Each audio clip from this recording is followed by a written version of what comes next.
Wilford Wood admitted that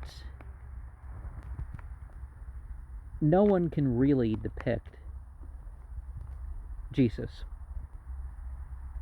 Not his body, not the character or spiritual essence that is said to be portrayed. Now, that could be said of any creature with face, right? If you know your patterns right, one of the things that you come across is that you can identify paintings and stuff, even Rembrandt and Alex Gray and stuff like this. Um, there's some issue with the realism because of certain things. Now, Alex Gray is probably a bad example because I don't know if any of his art is such that people might mistake it for a photograph. But you know what I mean. He tries to have some sort of realism in things, but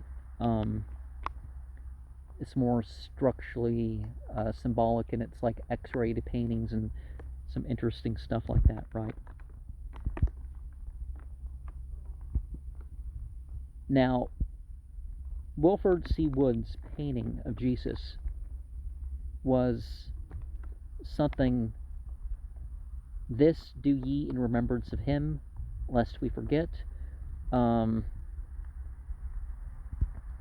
He was represented in what would have looked like a rough outfit, like a poor person could wear, because Jesus was a carpenter, and he's rugged enough that he could have turned over the tables and caused some problems in the temple. But then again, who was causing the temple? The people were secularizing it. If you have a sacred space or a place that you go to and you don't talk about secular things, and you particularly don't do the business that would, or talk in favor of the business that would not be considered okay. I don't agree with the idea of Judas being a betrayer.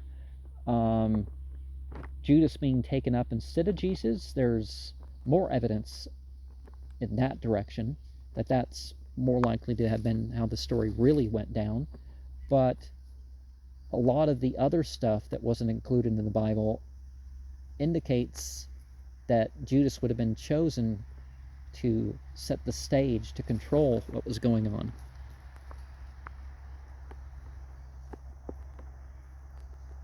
And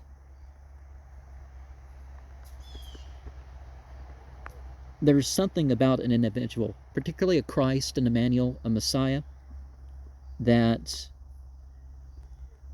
there's the mere physical individual, the mundane individual doesn't perceive them.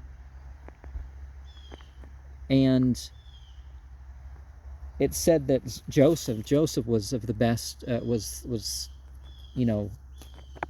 as close as it got to the male perfection of beauty. Joseph, son of Israel, that sort of thing.